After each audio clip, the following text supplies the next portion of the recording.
नमस्कार, मैं हूं दिनकर गावड़ी और दैनिक टॉक्स पर आज हम खड़े हैं लघु सचिवालय में। जैसा कि आपको बता दें, पिछले दिनों सरपंच संजय दुहन का हत्या कर दी गई थी। उनके हत्या के मामले में आज पुलिस द्वारा 4 आरोपियों को गिरफ्तार कर दिया गया है। 2 आरोपियों पर धारा 302 के तहत मुकदमा दर्ज कर लिया गया है और इसके अंदर जो मुख्य साजिश करता है वो करणपाल ही बताया जा रहा है, जिस पर उनके परिवार द्वारा आरोप लगाए जा रहे थे।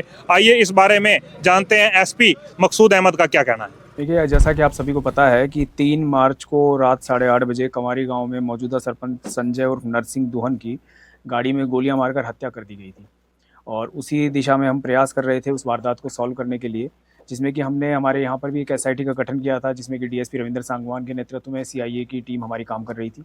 साथ ही उसमें एसटीएफ हिसार की टीम भी हमारे साथ में मिलकर के काम कर रही थी और उसी वारदात के सिलसिले में आज हमें सफलता हासिल हुई है और हमने उसमें 4 मुलजिमों को गिरफ्तार कर लिया है।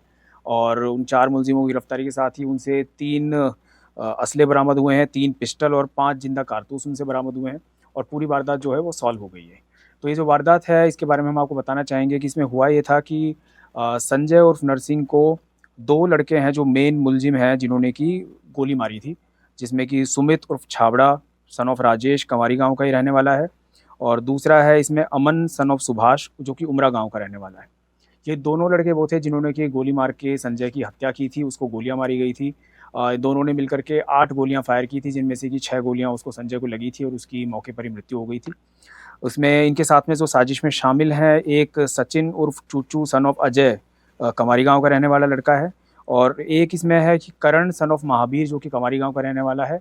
करण जो है, जैसा कि आपको पता होगा कि वो इस एफआईआर में बाय नेम मेन मुलजिम था, क्योंकि जो मृतक पक्ष है उनका ये कहना था कि करण ही है जिसने कि मेन ये वारदात सारी करवाई है। करण के साथ में रंजिश ये थी, जैसा कि पिछले साल 9 मार्च 2023 को फाक के अवसर पर जो संजय जो मृतक है उसके लड़के पुनीत ने करण को गोली मारी थी। उस टाइम का लड़ाई झगड़ा हो गया था डीजे बजाने को लेकर के, जिसमें कि उसने गोली मारी थी। 307 का मुकदमा उस पर दर्ज हुआ था, जिसमें कि अभी भी पुनीत अंदर है। तो वो रंजिश थी करण की कि करण उसका बदला लेना चाहता था जो उसके साथ हुआ था उसका। और साथ ही साथ जो फिर उसमें शामिल वारदात में जो हुए इनकी प्लानिंग के अंदर सुमित जो है लड़का, सुमित उर्फ छाबड़ा जिसे कहा जाता है, जो कि कंवारी गांव का ही रहने वाला है, उसकी भी संजय से रंजिश थी। उसकी रंजिश की वजह यही थी कि उनकी जो ज़मीनी विवाद था, उनकी जो कुछ ज़मीन थी जो कि संजय ने उस पर अपने नाम करवा ली थी, कब्जा कर लिया था, उसके बाप के से नशे में साइन करवा के अपने नाम ज़मीन कर ली थी, उस पर लोन वोन भी उठा लिया था, जो कि सुमित कहता रहता था कि मेरे को ज़मीन वापस चाहिए, जो ज़मीन है वो हमको वापस दी जाए। और साथ ही जब इसके बारे में इनकी पंचायत हुई थी ज़मीनी विवाद के बारे में, तो 1 साल पहले तकरीबन जो पंचायत हुई थी उसमें पंचायत के बीच में ही संजय ने सुमित के पिता को थप्पड़ मार दिया था। तो उस बेइज्जती का भी वो बदला लेना चाहता था और साथ ही साथ वो ज़मीनी विवाद जो था उसमें भी उसने उससे दुश्मनी रंजिश रख ली थी कि भाई मुझे इसका बदला लेना है। और इन्होंने मिलकर के प्लानिंग की। इसके साथ में इनके साथ में जो जुड़े वो एक अमन लड़का है और एक सचिन है। सचिन जो है वो सुमित और करण का बिल्कुल बचपन का दोस्त है, तो उसने यारी दोस्ती में इनके साथ मिलकर के कि भाई तुम्हारी उसका बदला लेना चाहिए तुमको, और उनके साथ वो शामिल हो गया इस वारदात को देने के लिए। और जो अमन लड़का है वो कुछ उनकी दोस्ती भी थी, लेकिन कुछ उसको अमन को ये भी कहा गया था कि भाई तेरी हम मदद कर देंगे, तेरे को भी पैसे वैसे भी दे देंगे उस तरीके से, तो वो कुछ पैसे के लालच में भी वो इनके साथ जुड़ गया था। जो ये लड़के हैं, करण जो है इसकी उम्र 28 साल है और जैसा पता है ये उसको पिछले साल गोली मारी गई थी। इसके ऊपर पहले कोई क्रिमिनल कोई केस दर्ज नहीं है, कोई क्रिमिनल रिकॉर्ड नहीं है इसका, जो कि लेकिन सुमित जो है ये 21 साल का रहने वाला है। ये सेल्समैन का ठेके पे सेल्समैन का काम करता है अग्रो में। इसके खिलाफ 2 अभियोग पहले से अंकित हैं, 2 मुकदमे दर्ज हैं, एक लड़ाई झगड़े का 2020 का और एक डकैती का मुकदमा है 2020 का। सचिन जो है ये 23 साल का है, इसके खिलाफ एक एनडीपीएस का मुकदमा है 2020 का 120 किलो गांजे का। अमन जो है लड़का 19 साल का रहने वाला है, इसका भी कोई काम ये नहीं करता, ये आवारा किस्म का लड़का है और इसके भी 2 मुकदमे दर्ज हैं, एक लड़ाई झगड़े का और एक आर्म्स एक्ट का इसके खिलाफ पहले मुकदमा दर्ज है। तो इन चारों ने प्लानिंग करी ये बैठ करके साथ में।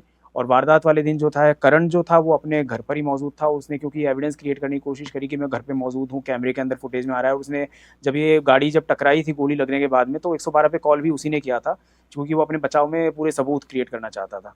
लेकिन वारदात जो कि गोली जो चलाई थी वो अमन और सुमित ने चलाई थी और सचिन उनका साथ था, जो उनके साथ पहले प्लानिंग में साथ था।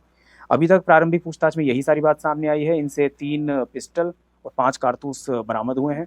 बाकी अभी इनका रिमांड लेके इनसे पूछताछ की जाएगी और भी जो कोई भी लोग इसके साथ इनके प्लानिंग में शामिल हैं उन सभी को इसमें डिस्कवर किया जाएगा। उनके बारे में पूछताछ करके जो भी सामने आएंगे उन सभी को फिर गिरफ्तार किया जाएगा। सर, इन्हें कहाँ से गिरफ्तार किया गया? इनको जो 3 हैं इसमें सुमित, सचिन और अमन, इनको तो मुजादपुर से आज गिरफ्तार किया गया है, मुजादपुर कमारी रोड से, और जो करण है इसको धमाना सुल्तानपुर रोड पे गिरफ्तार किया गया है।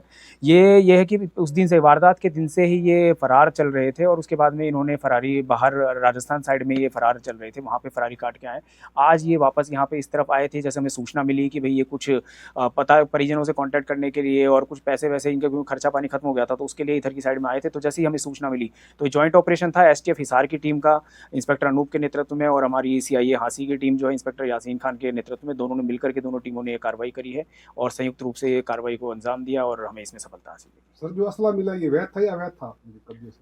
नहीं, अभी तक तो ये वैसे अवैध ही लग रहा है, बाकी इसकी पूछताछ की जाएगी। वैसे अवैध ही असला है, कोई ऐसा कोई लाइसेंसी असला नहीं है इसमें। बाकी इनसे और इनको रिमांड लेकर के और गहनता से पूछताछ की जाएगी और इसमें अभी हमें लगता है अगर मान लो और भी जो लोग हैं कि जो इनके साथ प्लानिंग में शामिल होंगे, एक्चुअल वारदात को अंजाम देने वाले तो 2 लड़के थे, बाकी 2 प्लानिंग में हैं और भी जो भी होंगे प्लानिंग में सभी को उसके अंदर गिरफ्तार किया जाएगा। Thank you. परिवारजनों की तरफ से 11 लोगों को नामजद करके जो एफआईआर करवाई गई थी, जी। क्या ये उसी में से ही अलग ही? जी, इसमें यह है कि ये जो 3 लड़के हैं ये उसमें बाय नेम नहीं है, इसमें सिर्फ करण है इनमें से जो लड़का जो कि बाय नेम वालों में से था। बाकी जितने भी बाय नेम उसमें एफआईआर में हैं उनके बारे में पूरी तरह से इनसे गंभीरता से गहनता से पूछताछ की जाएगी। जिस किसी का भी रोल क्लियर आएगा सामने उन सभी को गिरफ्तार किया जाएगा। चारों पे 302 का ही मामला दर्ज हुआ है ना सर? जी बिल्कुल, 2 302 है और बाकी वो प्लानिंग में है, तो जो प्लानिंग वाले उनके जो धारा बनती है वो बोलेगी। मेन इनकी करण और सुमित, ये दोनों हैं जो कि इन दोनों ने मेन मिलकर के प्लानिंग की है। दोनों की रंजिश थी, सुमित भी बदला लेना चाहता था और करण भी अपना बदला लेना चाहता था। उन्होंने रैकी की थी सर पहले, इस टाइम आएंगे इस टाइम। जी बिल्कुल, इनका यह है कि जो प्लानिंग चल रही थी, ये जो अभी तक प्रारंभिक पूछताछ में जो बात आई है कि ये करीबन 4-5 महीने से प्लानिंग कर रहे थे। इन दोनों ने जो प्लान बना लिया था 4-5 महीने से बना लिया था कि भाई हम इसके ऊपर हमला करेंगे। उसके बाद में इन्होंने पहले भी 1 दिन पहले भी कोशिश करी, लेकिन वो उस कोशिश में कामयाब नहीं हो पाए और 2 तारीख को इनकी मीटिंग हुई थी, उसमें इन्होंने डिसाइड किया आपस में। और जो करण है उसने इनको 2 तारीख की मीटिंग में पैसे भी दिए थे, इनको दोनों लड़कों को जो हैं सुमित और अमन को। और उसके बाद में इन्होंने उस दिन भी जब ये पहले बारात में जब गया था संजय, तो वहाँ बारात में भी ये दोनों लड़के गए थे और उन्होंने ये भी सोचा था कि वहाँ जाकर भी हम इस वारदात को अंजाम देंगे, लेकिन वहाँ पे इसमें सफल नहीं हो पाए क्योंकि भीड़ भाड़ ज़्यादा थी, शादी में बारात का उत्सव था।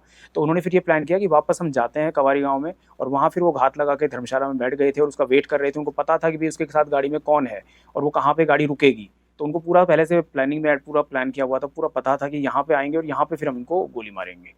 सर सिक्योरिटी की भी मांग की जा रही थी, कहा जा रहा था सिक्योरिटी नहीं दी गई। नहीं, देखिए संजय की बात ये थी कि संजय जो है इसमें पहले वाले मुकदमे में 307 में वो एक्यूज था और पहले यानी कि जब यहाँ पे 6 महीने पहले उसने एक बार कहा था कि मुझे खतरा है, तो उस टाइम हमने उसको सिक्योरिटी प्रोवाइड की थी। उस पर सिक्योरिटी रही थी 2-3 महीने तक, लेकिन उसके बाद में कोई ऐसा कोई थ्रेट का कोई एक्चुअल कोई वो नहीं था कि भाई उसके पास कोई धमकी भरा कोई कॉल आया हो या मैसेज आया हो। तो हमने उसको उस टाइम फिर भी प्रिवेंटिव के तौर पर दी थी सिक्योरिटी, लेकिन बाद में विड्रॉ कर ली थी। जनवरी में फिर इनका एक बार और लड़ाई झगड़ा हुआ था, तो उस टाइम पे भी उसने वापस से बात आई थी भाई इसको कि थ्रेट हो सकता है, कुछ हो सकता है, तो हमने उस टाइम पे भी इसको सिक्योरिटी दी थी।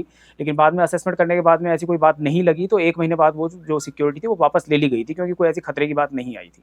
और उसके बाद में फिर अभी उसके पास में कोई सिक्योरिटी नहीं थी। इस हत्याकांड में 4 ही लोग शामिल हैं, कुछ और भी लोग नहीं, बिल्कुल अभी और पूछताछ की जाएगी, हो सकता है और भी नाम सामने आए, जो भी आएंगे उन सभी को गिरफ्तार किया जाएगा। ठीक है जी।